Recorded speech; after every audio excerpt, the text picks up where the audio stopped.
오늘 아침 하나님께서 저희들에게 주시는 말씀입니다. 신약 성경 누가복음 1장 5절에서 13절까지 하나님께서 저희들에게 주시는 말씀입니다. 제가 이제 누가복음 1장 5절에서 13절까지의 말씀을 봉독합니다. 하나님의 말씀을 경청하시기 바랍니다. 유대왕 헤롯 때에 아비야 반열에 제사장 한 사람이 있었으니 이름은 사가랴요 그의 아내는 아론의 자손이니 이름은 엘리사벳이라. 이 두 사람이 하나님 앞에 의인이니 주의 모든 계명과 규례대로 흠이 없이 행하더라. 엘리사벳이 잉태를 못함으로 그들에게 자식이 없고 두 사람의 나이가 많더라. 마침 사가랴가 그 반열의 차례대로 하나님 앞에서 제사장의 직무를 행할세 제사장의 전례를 따라 제비를 뽑아 주의 성전에 들어가 분향하고 모든 백성은 그 분향하는 시간에 밖에서 기도하더니 주의 사자가 그에게 나타나 향단 우편에 선지라. 사가랴가 보고 놀라며 무서워하니 천사가 그에게 이르되 사가랴여 무서워하지 말라. 너의 간구함이 들린지라. 네 아내 엘리사벳이 내게 아들을 낳아주리니 그 이름을 요한이라 하라. 아멘. 우리가 기도하면 하나님은 우리의 기도에 응답하신다. 우리는 그렇게 믿습니다. 우리가 그렇게 믿는 이유는 기도하는 사람이 그렇게 믿어야 마음이 편해지기 때문에 그렇게 믿는 것이 아니라 하나님께서 응답해 주시겠다고 약속하셨기 때문에 우리는 그 하나님의 약속을 믿는 것입니다. 근데 문제는 하나님께서 우리 기도에 응답하시는 방법이 한 가지만 있는 게 아니라는 거예요. 하나님은 우리들의 기도에 응답하실 때 대개 세 가지 방법으로, 세 가지 유형으로 응답을 하십니다. 그 첫 번째 방법은 우리 기도에 대해서 아니다, 노라고 응답하시는 경우예요. 이런 경우는 대부분 우리가 우리의 정욕으로 쓰려고 우리가 뭔가를 잘못 구하거나 아니면 우리는 필요하고 우리는 원해서 하나님 앞에 구한 것이지만은 그것이 하나님이 보실 때는 우리에게 유익한 것이 아니고 오히려 우리를 불행하게 만들 수 있는 것이기 때문에 하나님이 이제 노라고 말씀하시는 경우입니다. 예를 들면 나는 A라는 지역에 가고 싶어요. 그래서 하나님 앞에 기도합니다. 하나님 저를 A라는 지역으로 보내주세요. 그러나 그 A라는 지역에 어떤 위험이 도사리고 있는지를 저는 모릅니다. 그리고 또 A 지역에 제가 갔을 때 어떤 불행한 일을 만나게 될지를 저는 모릅니다. 그냥 다만 A라는 지역을 내 눈으로 볼 때 좋은 곳이라고 여겨져서 하나님 앞에 보내주세요. 이렇게 기도하지만은 하나님이 보실 때는 그렇지 않기 때문에 노라고 말씀하시는 겁니다. 그래서 하나님께서 우리 기도에 응답을 안 하시는 것을 하나님이 내 기도에 대해서, 우리 기도에 대해서 거절하셨다, 이렇게 생각하면 안 돼요. 거절되는 기도는 없습니다. 우리가 믿음으로 드리는 기도, 예수 그리스도의 이름으로 드리는 기도는 거절되는 법이 없어요. 그러니까 노라고 하나님이 응답하시는 것도 우리 기도에 응답하시는 하나님의 방법 중에 하나다. 그걸 잊어서는 안 됩니다. 두 번째 응답하시는 방법은 오케이, 예스라고 응답하시는 경우입니다. 우리가 흔히 기도의 응답이라고 생각하는 경우가 그런 경우예요. 근데 문제는 그 기도의 응답이 우리가 원하는 시간대에 오는 경우도 있지만은 때로는 너무 늦은 시간에 이제 우리가 더 이상 이제 기대하거나 바랄 수 없는 그만큼 늦은 시간에 하나님께서 기도의 응답을 주실 때도 있다는 것입니다. 자, 그런 경우에도 우리들은 우리가 원하는 시간에 기도의 응답이 오지 않았기 때문에 하나님께서 우리 기도에 대해서 노라고 말씀하시는 것이 아닐까, 우리는 그렇게 생각해요. 그렇지 않아요. 그것도 하나님이 오케이, 예스라고 응답을 하신 거예요. 그러나 조금 더 기다려라. 조금 더 기다린 다음에 내가 응답해 주겠다. 자, 그러면 우리 생각에 아니 하나님, 우리가 기도하면 응답하시겠다고 약속을 하셨고 기왕 우리 기도에 응답하실 거라면 아니 우리 원하는 시간에 응답해 주시면 우리도 좋고 하나님도 좋고 다 좋을 텐데 왜 굳이 하나님 그렇게 기다리라고 말씀을 하시는 겁니까? 왜 꼭 그렇게 응답을 하시는 겁니까? 그 이유가 뭘까? 그래서 오늘은 본문 말씀을 통해서 그 이유를 우리가 함께 생각해 보려고 하는 것입니다. 자, 오늘 본문 누가복음 1장 5절에 보면 우리가 꼭 기억해야 될 두 사람의 이름이 기록되어 있습니다.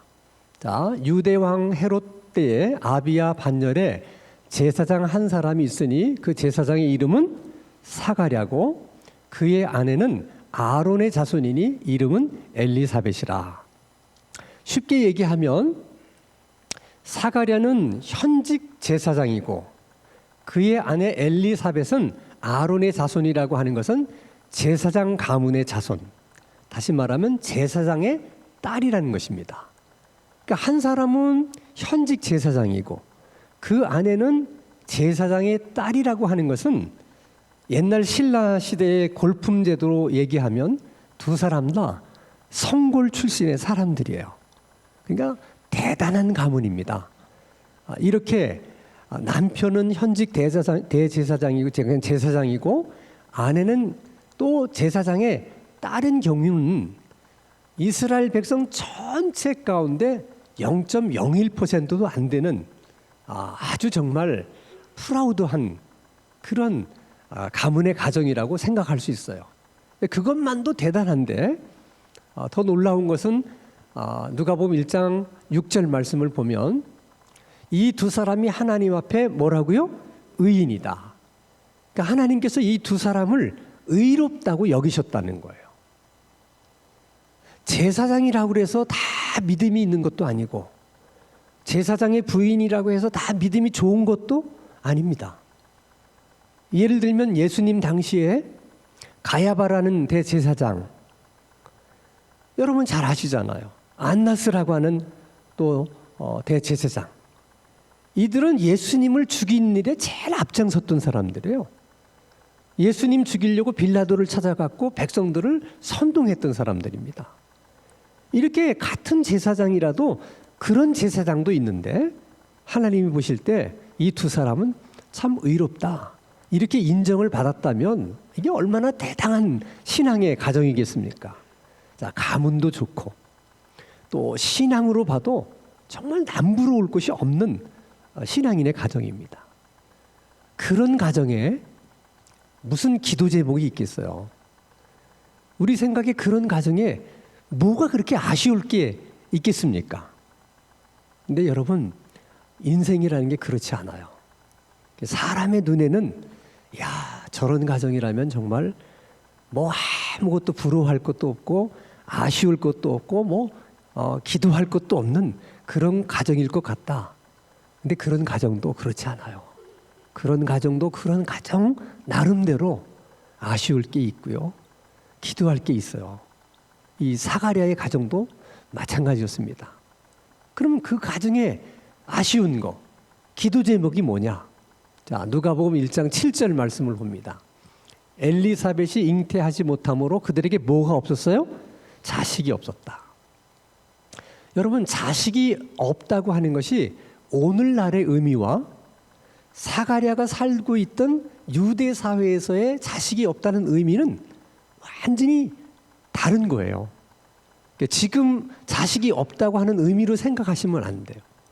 왜냐하면 시편 127편 3절 말씀을 보면 보라, 자식들은 여호와의 뭐라고? 기업이고 태의 열매는 하나님의 상급이고. 그러니까 자녀가 있다는 것은 하나님께 받은 기업이 있고 하나님으로부터 받은 상급이 있다는 얘기고, 자녀가 없다는 것은 우리가 하나님으로부터 받은 기업도 없고 상급도 없다는 얘기거든요. 그런데 일반 가정 같아도 하나님으로부터 받은 기업도 없고 상급도 없다면 조금은 부끄러운 일이잖아요. 근데 사가랴의 가정은 제사장의 가정이잖아요. 근데 제사장의 가정에 자녀가 없다. 이거는 정말 심각한 문제입니다. 스스로도 굉장히 어렵게 느끼는 문제지만 다른 사람들이 우리 가정을 볼 때 뭐라고 얘기를 할까? 뭐라고 생각할까? 이게 사실 참 마음을 아프게 하는 일입니다. 그래서 나중에 엘리사벳이 이제 잉태를 하게 되는데 그 잉태하게 될 때 엘리사벳이 하나님께 이렇게 고백을 해요. 거기에 이제 엘리사벳의 마음을 우리가 알 수 있는데 주께서 나를 돌보시는 날에, 그러니까 아들을 주신 날에, 그 말이죠. 사람들 앞에서 내 뭐를, 부끄러움을 없게 하시려고 내게 아들을 주셨다. 그 말은 자녀가 없었을 때 엘리사벳이 어떻게 생각했다는 거예요? 부끄럽게 생각했다는 거예요. 그것은 단순히 우리가 느끼는 부끄러움 정도가 아니라 아주 치욕스럽게 생각했다는 겁니다. 그 당시 그 유대 사회에서는 자식이 없는 가정을 그렇게 본 거예요. 그러니 사가랴의 입장이 어떻겠습니까? 뭐 성경에는 그런 기록은 없지만은 얼마나 하나님 앞에 기도했겠어요. 자식을 달라고. 근데 아무리 기도를 해도 응답이 없는 거예요. 자, 여기서 한 가지 우리가 좀 주목해 봐야 될 부분이 있습니다. 우리가 그렇게 간절히 기도하고 열심히 기도했는데도 기도의 응답이 없을 때 우리는 우리 삶에 대해서 어떤 자세나 어떤 태도를 가져야 될까 하는 것입니다. 사가랴의 입장에서 생각해 보면 수치스럽고 부끄러운 일이에요. 제사장의 가정에 자녀가 없으니까. 근데 기도했는데 응답이 없어. 그러면 할 수 있는 일이 뭐가 있겠습니까? 아브라함처럼 하갈을 얻어서 이스마엘을 낳는 거예요. 왜 사가랴인들 그런 방법을 생각하지 못했겠습니까? 그러면 간단할 수 있어요. 근데 사가랴는 그렇지 않았다는 거예요. 또 한 가지는 아니 다른 가정도 모르고 제사장의 가정에 자식이 없어서 다른 것도 아니고 자식을 달라는 기도가 뭐 잘못됐습니까? 하나님. 마땅히 저희 가정에 자녀를 주셔야 되지 않습니까? 아니 하나님이 우리를 보고 의롭다고까지 말씀을 하셨는데 그런 가정에 자녀를 안 주신다면 그게 말이 됩니까? 이렇게 간절히 기도했는데 하나님 기도 응답 주시지 않고 내게 자녀를 주시지 않으면 내가 어떻게 창피해서 다른 사람들 보기에 부끄러워서 내가 어떻게 제사장직을 계속할 수 있겠습니까? 그러니까 하나님이 기도 응답 안 해주시니까 그렇게 간절히 원했는데 자식 안 주셨으니까 나 이제 더 이상 쪽팔려서 나 제사장직을 못하겠습니다. 그리고 그만둘 수도 있다는 거예요. 충분히 그럴 수 있어요. 우리가 하나님 앞에 간절히 기도한 만큼 기도 응답이 없게 되면 그런 마음이 들어요. 근데 사가랴는 그랬음에도 불구하고 자기가 있어야 될 자리에 그냥 있었다는 것이죠. 그리고 있어야 될 자리에서 자기가 해야 될 일을 그냥 묵묵히 하고 있었다는 거예요. 아마도 사가랴의 그런 모습을 보면서 하나님께서 의롭다고 말씀하셨는지 모르겠어요. 우리가 기도하다가 그렇게 열심히 기도했고 간절히 기도했음에도 불구하고 기도의 응답이 없을 때 우리가 삶에 대해서 어떤 태도나 자세를 가져야 될까 하는 것은 오늘 본문의 사가랴를 통해서 우리가 좀 배워야 될 것 같아요. 그럼에도 불구하고 우리 삶에 흔들림이 있어서는 안 돼요. 그죠? 여러분 있어야 될 그 자리에 여전히 있어야 되는 거고요. 또 여러분이 있어야 할 그 자리에서 해야 될 일을 여전히 하고 계셔야 돼요. 사가랴가 그랬어요. 그러더니 사가랴가 정말 생각하지 못한 때에 천사가 기도 응답을 가지고 사가랴를 찾아옵니다. 자, 그 말씀을 먼저 생각하기 전에 우리가 누가복음 1장 8절에서 9절의 말씀을 함께 봅니다. 마침 사가랴가 그 반열의 차례대로 하나님 앞에서 제사장의 직무를 행할세 제사장의 전례를 따라 제비를 뽑아 주의 성전에 들어가서 분향을 했다. 이거는 좀 설명이 필요해요. 그래야 좀 이해하기가 쉬운데 본문에서 말하는 반열이라고 하는 것은 뭐 군대 용어로 말하면 부대 단위를 말하는 거예요. 부대가 뭐 40명이 모이면 소대라고 얘기하고 뭐 한 120명 이렇게 모이면 중대라고 얘기하고 대대라고 얘기하듯이 어떤 그 모임의 기본이 되는 단위를 반열이라 이렇게 말을 표현했는데 지금은 잘 쓰지 않는 용어예요. 우리에게 익숙한 것은 무슨 뭐 그룹이라든지 또는 뭐 조라든지 이런 것으로 우리는 지금은 표현을 합니다. 그러니까 사가랴가 제사장으로 일할 당시에 레위인들을 포함해서 제사장 그룹이 모두 24개 조로 이루어졌어요. 그래서 1조가 일주일 동안 성전 봉사를 하고 끝내면 그 다음에는 2조가 또 일주일을 봉사하고 또 일을 끝냅니다. 그러면 또 3조가 또 성전 봉사를 하고, 그러면 1조가 성전 봉사를 하고 자기 차례가 될 때까지 기다리려면 몇 주를 기다려야 돼? 하여간 계산에는 약하시죠. 예. 24개조니까 거의 24주를 기다려야 돼요. 24주면 몇 개월? 6개월 정도를 기다려야 되는 거예요. 그래서 언뜻 생각하면 야, 레위인과 제사장들은 너무 좋다. 일주일 일하고 며칠을 쉬어? 6개월을 쉬는 거야. 아니 어떻게 이럴 수가 있나? 이거 하나님이 너무 레위인과 제사장은 편애하는 것이 아닐까? 이유는 한 2가지 정도가 있어요. 그럴 만한 이유가, 첫째는 레위인과 제사장들이 하는 일이 우리가 생각하는 것보다 굉장히 많아요. 아주 잡다한 일들을 다 해야 됩니다. 근데 그 중에서 가장 주된 일이 뭐냐면 하나님 앞에 제사를 드리는 일이에요. 근데 그 일이 생각처럼 쉽지가 않아요. 자, 양을 만약에 제물로 드린다 그러면 일단 양을 씻어야 돼, 깨끗하게. 또 흠이 없는가를 또 살펴봐야 돼. 그리고는 껍질을 다 벗겨야 돼. 그리고 각을 뜨고 그 다음에 번제단 위에 올려놓고 다 탈 때까지 기다려야 돼. 근데 양을 잡을 때는 그래도 할만해요. 근데 소를 잡을 때는 이건 보통 일이 아니에요. 근데 그런 일들을 하루에 한 번만 한다면 뭐가 문제겠어요. 근데 속죄 제사라고 하는 것은 자기가 죄가 있다고 생각하면 빨리 속죄 제사를 드려서 죄 용서를 받아야 되니까 항상 성전 입구에 이스라엘 백성들이 속죄 제사를 드리려고 제물을 가지고 줄을 서 있는 거예요. 그러니까 제사장의 입장에서는 하루 종일 그 일을 해야 되는 거예요. 정말 여러분 그게 얼마나 힘든 일이겠습니까? 근데 하나님 앞에 제사 드리는 일을 소홀히 하거나 실수를 하면 안 되는 거거든요.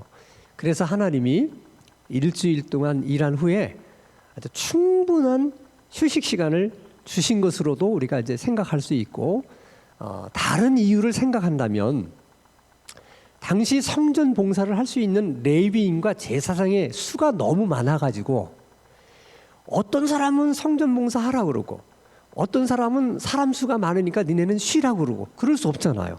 다 같은 레위인이고 제사장이면 다 성전 봉사를 해야 되잖아요. 그러니까 공평하게 다 성전 제사를 하도록 다 모아놓고 숫자를 세보니까 하루에 성전 봉사하는데 몇 명이 필요하다. 그래서 그 몇 명대로 이렇게 하다 보니까 24개조가 된 거예요. 근데 사가랴가 그 중에 뭐 1조인지 2조인지 몰라요. 성경에서는 8조 정도 된다고 그래요. 그러니까 이제 8조 차례가 왔을 때 이제 사가랴가 성전 봉사를 하는데, 특별히 제사장은 봉사가 2가지가 있어요. 하나는 지금 제가 말씀드린 것처럼 제물을 하나님 앞에 드리는 제사 업무를 하는 제사장이 있고, 성막 안에 들어가서 떡상을 관리하고 금촛대를 관리하고 하나님 앞에 향을 피우는 향단을 관리하는 제사장이 있어요. 그러면 여러분, 성전 밖에서 제사를 드리는 일과 성막 안에서 떡상을 관리하고 금촛대를 관리하고 또 향단을 관리하고 어떤 일이 더 수월하겠어요? 당연히 성막 안이죠. 그럼 제사장들은 어디서 일하기를 원했을까? 성막 안에서. 근데 그런 이유만 있는 것이 아니라 성막 안에 들어가면 그 막 다음 칸에 지성소예요. 거기 누가 계셔? 하나님이. 그러니까 성막에서 봉사한다는 것은 하나님을 가장 가까운 자리에서 하나님을 섬기는 것이거든요. 그러니까 제사장이라면 누구나 성막에 들어가서 봉사를 하고 싶은 거야. 너도 나도 다 들어가서 하고 싶어 하니까 누구는 들여보내고 누구는 안 들여보내고 했다가는 큰일 나죠. 그래서 본문에 보니까 어떻게 했다고? 제비를 뽑은 거예요. 그러면 여러분, 성전 목사가 6개월 만에 한 번씩 돌아오는데 그때 제비를 뽑아가지고 성막을 봉사할 수 있는 확률은 엄청 작은 거예요. 근데 그날 사가랴가 성막에서 봉사할 제비를 뽑은 거야. 그래서 이제 성막 안에 들어가서 이제 향단에 향을 피우는 일을 하려고 하는데 천사가 기도 응답을 가지고 왔어요. 자, 누가복음 1장 13절에 천사가 그에게 이르되 사가랴여 무서워하지 말라. 너희의 간구함이 들린지라. 하나님이 너의 기도를 들었다. 그 기도를 하나님이 들으시고 이제 너에게 기도 응답을 주셨기 때문에 내가 그 기도 응답을 너에게 가지고 왔다. 그 기도 응답이 뭐냐면 엘리사벳에게 뭐가 있을 것이다. 아들이 있을 것이다. 라고 얘기를 해요. 자, 이때 사가랴의 입장에서는 얼마나 오늘 같은 날을 기다렸겠어요. 얼마나 천사가 하는 저런 얘기를 듣고 싶어 했겠습니까? 그렇다면 그 중요한 순간에 사가랴가 너무 기뻐하면서 아멘, 할렐루야, 이제 오셨군요. 그래야 되잖아요. 근데 사가랴가 그러질 못했어요. 그러지 못한 이유가 있어요. 자, 누가복음 1장 18절 말씀을 보면 사가랴가 천사에게 이르되 내가 이것을 어떻게 알리요? 내가 늙고 아내도 나이가 많습니다. 자, 이 말이 풍기는 뉘앙스가 여러분 어떻게 느껴지세요? 아니, 응답을 주시려면 빨리 주셨어야지. 이제 아내도 나도 나이가 많아서 애 낳을 수 있는 가능성이 전혀 없는데 이제 와서 기도 응답이 이루어졌다고 이렇게 말을 하니 내가 그 말을 어떻게 이해할 수 있으며 내가 그 말을 어떻게 믿을 수가 있습니까? 그런 거예요. 그런데 우리만 그렇게 뉘앙스를 읽은 게 아니라 천사도 그렇게 들은 것 같아.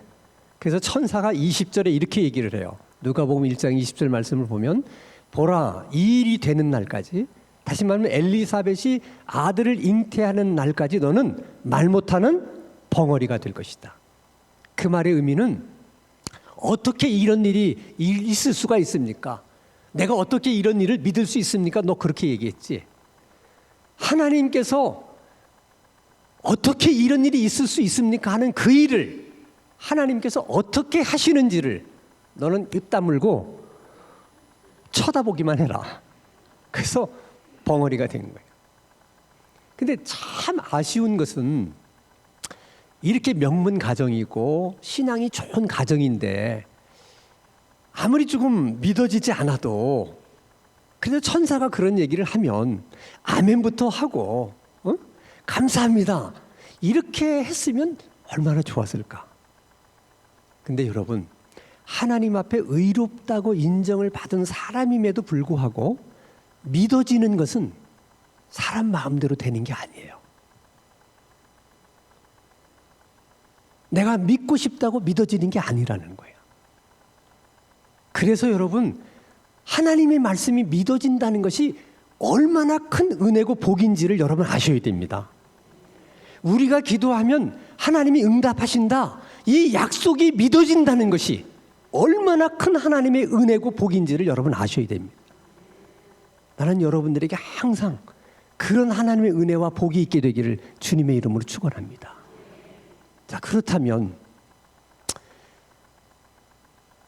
왜 하나님은 그렇게 사가랴와 엘리사벳이 간절히 기도했는데 쉽게 응답해 주지 않으시고 정말 이제 아이도 낳을 수 없는 입장이 돼서 다 포기한 마당에 그때 나타나셔서 기도 응답을 주시는 걸까? 성경을 보니까 이유가 있어요. 그 이유는 사가랴의 가정에 누구를 주려고? 세례 요한을 주시려고 그랬던 거예요. 자, 세례 요한이 어떤 사람이냐? 예수님이 직접 말씀하셨어요. 여인이 낳은 자 중에 세례 요한만큼 큰 자가 없다. 대단한 사람이에요. 이 대단한 사람을 하나님이 어떤 가정에게 아들로 줄까 생각하다가 어느 가정을 생각한 거야? 사가랴 가정을. 근데 아직 예수님이 오실 때가 안 됐기 때문에 지금은 주실 수가 없는 거야. 만약에 사가랴가 간절히 기도했을 때 그때 만약에 하나님이 기도에 응답하시면 그냥 아들은 주실 수 있어. 근데 세례 요한 같은 아들은 주실 수가 없는 거예요. 이게 하나님께서 기다려라 말씀하시는 하나님의 깊은 뜻이에요. 이게 여러분 사가랴에게만 그런 게 아니에요. 우리들의 일상적인 삶 속에서도 하나님은 응답하시는 방법 중에 하나이기 때문에 기다리라고 말씀하실 때가 많습니다. 예를 들면 여러분 빌리 그레함 그 목사님의 사모님은 처녀 시절에 이런 간증을 했어요. 자기가 이제 결혼할 나이가 되니까 이제 어디를 가든 남자를 보면 이제 결혼 대상으로 보는 거예요. 이제 이렇게 만나서 뭐 이렇게 하다 보니까 정말 마음에 드는 남자가 있지 않겠습니까? 그러면 가서 기도하는 거예요. 하나님, 저 남자를 제 남편으로 주십시오. 그냥 혼자서 마음에 품고 열심히 기도해요. 기도 응답이 없어. 그래서 이제 또 두 번째 또 마음에 드는 사람이 만났을 때 또 열심히 기도해요. 기도 응답이 없어. 그러다가 8번째 하나님이 기도 응답을 주셨는데 그게 빌리 그레함이야. 그래서 이 사모님이 얘기하기를 내가 첫 번째 기도했을 때 하나님이 기도 응답을 주셨다면 내가 어떻게 빌리 그레함의 아내가 될 수 있었겠느냐 그런 거예요. 그래서 지나놓고 보면 왜 하나님께서 그렇게 늦게 기도에 응답하시는지를 깨닫게 돼요. 그러니까 여러분 하나님은 우리처럼 그렇게 조급하신 분이 아니야. 그러니까 우리가 하나님께 기도하고 하나님의 응답을 기다리는 일을 위해서도 우리가 너무 조급해서는 안 돼. 하나님은 그렇게 응답하시는 하나님이시기도 하구나 하는 것을 우리가 염두에 둬야 돼요. 예를 들면 우리 기독교에 가장 큰 영향을 미친 인물 가운데 이제 사도 바울이 있고 사도 바울 다음에는 이제 성 어거스틴이 있어요. 근데 어거스틴이 여러분 잘 아는 것처럼 20대에 이교도에 빠져가지고 완전히 방탕한 생활을 합니다. 근데 그의 어머니 모니카가 아주 독실한 크리스찬이에요. 그런 아들을 보면서 얼마나 마음이 아프겠어요. 그래서 아들이 돌아오기를 위해서 정말 밤낮으로 하나님 앞에 기도했어요. 정말 간절하게. 기도 응답이 없는 거예요. 점점 더 방탕한 길로만 가기만 해. 그러면 실망할 수도 있고 뭐 기도하다가 그냥 기도를 포기할 수도 있잖아요. 근데 모니카는 그래도 계속 기도합니다. 그러다가 어거스틴이 32살 되는 해에 암브로스라고 교부를 만나면서 확 사람이 뒤집어져요. 그래서 회개하고 돌아옵니다. 그때 모니카가 세상을 떠나기 1년 전이에요. 그러니까 하나님은 그 모니카의 기도를 다 들으신 거예요. 사가랴의 경우처럼 다 듣고 계셨어요. 그러다가 세상을 떠나기 1년 전에 기도 응답을 주신 거예요. 그러니까 여러분 하나님께서 우리의 기도에 응답하시겠다고 약속하셨기 때문에 우리가 정말 믿음으로 기도하기만 하면 우리가 원하는 그 시간에 기도 응답이 올 수도 있고 아주 늦은 시간에 기도 응답이 올 수도 있지만은 반드시 우리가 한 기도는 응답이 있다는 거예요. 그래서 기도는 언제까지 해야 되느냐? 응답받을 때까지 해야 되는 거예요. 절대로 기도하다가 실망하거나 포기해서는 안 돼. 그래서 기도의 명언 가운데 이런 말이 있어요. 호랑이는 죽어서 가죽을 남기고 구원받은 성도들은 죽어서 기도의 흔적을 남겨야 된다. 왜냐하면 기도는 죽어서도 역사하고 기도의 응답은 기도의 사람이 죽어도 계속된다. 여러분 우리가 믿음으로 한 기도 우리가 원하는 시간대에 응답받을 수도 있습니다. 아주 늦은 시간에 응답받을 수도 있고, 내가 살아 생전에는 그 기도 응답을 받지를 못했지만 죽어서라도 그 기도 응답은 이루어집니다. 그만큼 하나님의 약속은 신실하신 것입니다. 우리가 기도하면 하나님은 응답하신다. 이 하나님의 약속의 말씀을 굳게 붙들고 더 확실히 믿고 매일매일 기도하면서 살아가는 우리들의 신앙생활이 될 수 있기를 주님의 이름으로 축원합니다. 거룩하신 아버지 하나님, 우리가 기도하면 하나님은 응답하신다는 하나님의 그 약속을 믿고 오늘도 기도하게 하시고 내일도 기도하게 하시고 매일매일 기도하며 살아가는 저희들의 신앙생활이 되게 하여 주시옵소서. 예수 믿는 것은 받은 증거 많다는 찬송처럼 우리가 많은 기도의 응답을 통해 예수 믿는 증거들을 우리 삶 가운데 많이 드러날 수 있게 하시고 나타날 수 있는 우리들의 삶이 되게 하여 주시옵소서. 예수 그리스도 이름으로 기도하옵나이다. 아멘.